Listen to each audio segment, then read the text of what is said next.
కూటమి ప్రభుత్వం ఎన్నికల హామీల్ని గాలి కొదిలేస్తుందన్నారు జగన్. మహిళలు, రైతులు, యువతను చంద్రబాబు మోసం చేశారన్నారు.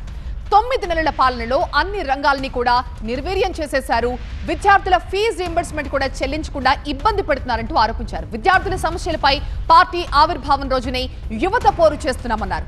వైసీపీ ప్రజల గొంతుకగా ప్రభుత్వంపై పోరాటం చేస్తూనే ఉంటుంది అన్నారు జగన్. ఈ కూటమి ప్రభుత్వం వచ్చి దాదాపుగా 10 నెలలుగా వస్తూ ఉంది. ఈ 10 నెలల కాలంలో ఎన్నికల వేళ వాళ్ళు చెప్పిన సూపర్ 6లు, సూపర్ 7లు అన్నీ గాలికి ఎగిరిపోయాయి. వ్యవస్థలన్నీ కూడా చదువులు కానీ, వైద్యం కానీ, గవర్నెన్స్ కానీ, వ్యవసాయం కానీ ఏది చూసుకున్నా కూడా వ్యవస్థలన్నీ కూడా నిర్వీర్యమైపోయిన పరిస్థితులు కనిపిస్తూ ఉన్నాయి.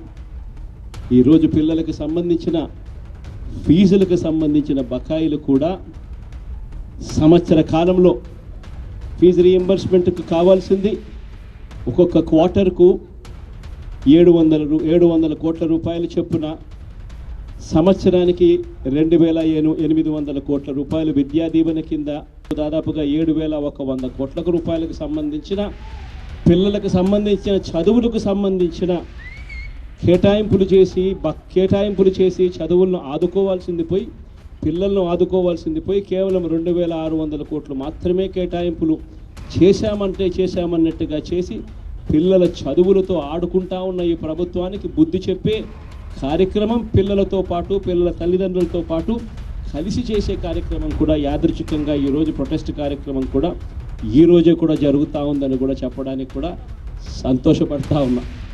ప్రజల తరపున ఎప్పుడు గొంతుకై వైఎస్ఆర్సీపీ ఎప్పుడు ప్రజలకు అండగా ఉంటుందని మరొకసారి తెలియజేస్తూ